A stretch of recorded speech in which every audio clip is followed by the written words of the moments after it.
السلام علیکم دوستو، آپ سب کیسے ہیں؟ میں امید کرتا ہوں آپ سب خیر خیریت سے ہوں گے۔ دوستو، آج میں آپ لوگوں کو اسلام آباد کے سیکٹر G9، G10، G11 اور F9، F10 اور F11 کے بارے میں بتاؤں گا کہ آپ نے کون سا راستہ اختیار کرنا ہے، موٹر وے کی طرف سے یا اسلام آباد ایکسپریس وے کی طرف سے یا پھر مری کی طرف سے۔ ہمیشہ کی طرح میں موٹر وے کی طرف سے سٹارٹ لوں گا۔ یہ میرے سامنے نقشہ پڑا ہے، آپ لوگوں نے مہربانی کر کے غور سے دیکھنا ہے تاکہ آپ کو ان علاقوں میں جانے میں کوئی مسئلہ پیش نہ آئے۔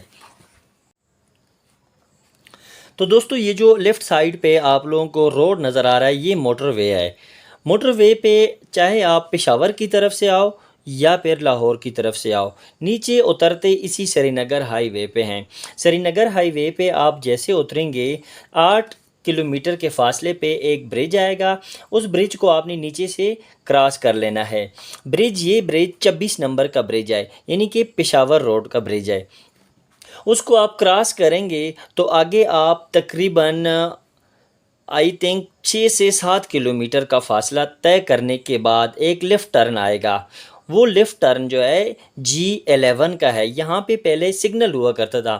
اس سری نگر ہائی وے پہ پہلے 3 سگنل ہوتے تھے، G11 کا، G10 کا اور G9 کا۔ ابھی وہ سگنلز ختم کر دیے گئے ہیں، لہٰذا صرف لیفٹ ٹرن ہوگا یا پھر یو ٹرن ہوں گے۔ اب میں آپ لوگوں کو بتاؤں گا G11، G10، G9، F11، F10 اور F9 کے بارے میں کہ آپ نے ان سیکٹرز میں، یعنی کہ کون سے پارٹ میں کہاں سے جانا ہے۔ ہر سیکٹر کے 4 پارٹس ہیں، یعنی کہ G11/1، G11/2، G11/3، G11/4۔ اب اگر آپ نے G11/1، G11/2، F11/1، F11/2 اگر ان سیکٹرز میں جانا ہے آپ نے، تو آپ نے اسی پہلے لیفٹ ٹرن سے لیفٹ مڑ جانا ہے۔ تو ان سیکٹرز میں ان کے 1، 2 میں آپ اسی روڈ سے جا سکتے ہیں۔ اگر آپ نے آگے جانا ہے G11/4، G11/3، F11/4، F11/3 یا پھر G10/1، G10/2، F10/1، F10/2 اگر ان علاقوں میں جانا ہے تو آپ دوسرے لیفٹ ٹرن سے مڑیں گے۔ یہ آپ لوگوں کے لیے سب سے شارٹیسٹ وے ہے۔ اگر آپ نے آگے جانا ہے G10/4، G10/3، F10/4، F10/3 یا G9/1 یا G9/2 تو آپ یہ تیسرا لیفٹ ٹرن جو ہے اس پہ آپ جائیں گے۔ تو اس کے بعد آگے آپ اگر جانا چاہتے ہیں F9 پارک یا G9/4، G9/3 جانا ہے آپ نے، تو آپ تھوڑا سا آگے آ جائیں گے۔ آگے آپ کو پشاور موڑ آئے گا۔ تو یاد رکھیں، پشاور موڑ کی سب سے بڑی نشانی یہ ہے کہ یہاں پہ 3 برج ایک ساتھ ہیں۔ 3 برج ایک ساتھ ہیں، یعنی گاڑیاں چلنے والی برج، پیدل والی نہیں، یہ تینوں گاڑیاں چلنے والی ہیں۔ پہلا جو لیفٹ ٹرن ہے وہ بھی برج ہے، وہ اس پہ آپ مڑ جائیں گے پہلے لیفٹ ٹرن پہ، G9/4 کے لیے، G9/3 کے لیے یا F9 پارک کے لیے۔ تو دوستوں، میں ایک دفعہ پھر سے رپیٹ کرنا چاہوں گا کہ اگر آپ موٹر وے کی طرف سے آ رہے ہیں، موٹر وے سے نیچے اتر کے سری نگر ہائی وے پہ پہلا جو برج ہے وہ برج کراس کریں گے۔ برج کراس کر کے آگے تقریباً 2 کلومیٹر کے فاصلے پہ، 2.5 کلومیٹر کے فاصلے پہ ایک چوک آتا ہے۔ وہ چوک اسی سری نگر ہائی وے کے نیچے ہے۔ اس کا میں نے پہلے ذکر نہیں کیا، ابھی اس لیے کر رہا ہوں کہ کہیں آپ اسے پہلا لیفٹ ٹرن نہ سمجھ لے G11 کا۔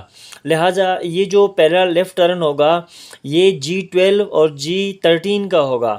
تو آپ نے اسی چوک کے اوپر سے گزر جانا ہے۔ اسی چوک کے اوپر سے گزر کے تقریباً 4 کلومیٹر کے فاصلے پہ لیفٹ ٹرن آتا ہے، وہ G11 کا ہے۔ تو اس پہلے لیفٹ ٹرن پہ آپ G11/1، G11/2، F11/1، F11/2 2 کے لیے جا سکتے ہیں، یا اگر آپ E11 جانا چاہتے ہیں تو بھی آپ یہ استعمال کر سکتے ہیں، لیکن میں اس کو ریکمینڈ نہیں کروں گا کیونکہ اس پہ تھوڑا رش ہوتا ہے، یہ تھوڑا لوکل ایریا ہے۔ تو میں E11 کے لیے E10 کے لیے اگلا لیفٹ ٹرن ریکمینڈ کروں گا۔ اگلا لیفٹ ٹرن ہے G11/4 G11/3 G10/1 G10/2 F11/4 F10/1 F11/3 F10/2، یا پھر E11 اور E10 کے لیے آپ یہ دوسرا لیفٹ ٹرن استعمال کر سکتے ہیں۔ اور تیسرا جو لیفٹ ٹرن ہے وہ G10/4 G10/3 F10/4 F10/3 یا G9/1 G9/2، یا آپ G9/4 G9/3 کے لیے بھی استعمال کر سکتے ہیں، کیونکہ ان علاقوں میں اتنا رش نہیں ہو سکتا، تو آپ یہاں سے ان سیکٹرز میں بھی آ سکتے ہو۔ اور E9 کے لیے آپ نے اگر جانا ہے تو E9 کے لیے آپ اگلے پشاور موڑ سے جائیں گے۔ پشاور موڑ کا میں نے آپ لوگوں کو بتایا ہے کہ 3 برج اس کی بڑی نشانی ہے، تو 3 برج اس کی بڑی نشانی ہے۔ آپ نے اس سے پہلے جو لیفٹ ٹرن ہوگا، لیفٹ ٹرن کے لیے بھی برج ہے، آپ اس کے اوپر چڑھ جائیں گے تو آگے جا کے نیچے اتر جائیں گے، سیدھا جا کے آپ E11 پہنچ جائیں گے شاہین چوک پہ۔ تو اگر آپ نے مری کی طرف سے آنا ہے، بارہ کی طرف سے آنا ہے، تو یہ جو روڈ ہے یہ سری نگر ہائی وے سیدھی مری کی طرف جاتی ہے۔ آپ اسی سری نگر ہائی وے پہ سیدھے آئیں گے، آپ 0 پوائنٹ کراس کریں گے، 0 پوائنٹ کے بعد پشاور موڑ کراس کریں گے، تو اسی طرح آگے پھر G9 G10 G11 شروع ہو جاتا ہے۔ لیکن آپ پھر یو ٹرن لے کے G9 کے لیفٹ ٹرن کے لیے آپ یو ٹرن لیں گے، اسی طرح G10 کے ٹرن کے لیے آگے سے یو ٹرن لیں گے، اور G11 کے ٹرن کے لیے آگے سے یو ٹرن لیں گے۔ یا پھر اگر آپ اسلام آباد ایکسپریس وے کی طرف سے آ رہے ہیں تو اس کا بھی یہی ہے، اسلام آباد ایکسپریس یعنی رواد کی طرف سے اگر آپ آ رہے ہیں تو اسلام آباد ایکسپریس وے پہ آ کے 0 پوائنٹ کے مقام پہ آپ لیفٹ ٹرن کر کے اوپر سری نگر ہائی وے پہ چڑھ جائیں گے، پھر آگے سیم وہی روٹ ہے۔ تو دوستو میں امید کرتا ہوں کہ اب آپ لوگوں کے لیے کوئی مسئلہ نہیں ہوگا G11 G10 G9 F9 F10 F11 میں جانے کا۔ میں نے پوری کوشش کی ہے کہ آپ لوگوں کو تفصیلی بتا سکوں، لیکن پھر بھی انسان ہوں، کوئی غلطی یا کوئی کوتاہی مجھ سے ہو سکتی ہے، اور میں معذرت کرتا ہوں اگر ایسا کوئی مسئلہ ہو تو انشاءاللہ آگے بھی میں کوشش کروں گا کہ آپ لوگوں کے لیے ایزی وے تلاش کروں اور صاف ستھرے الفاظ میں سمجھاؤں۔ تو اجازت دیجیے مجھے، اللہ حافظ۔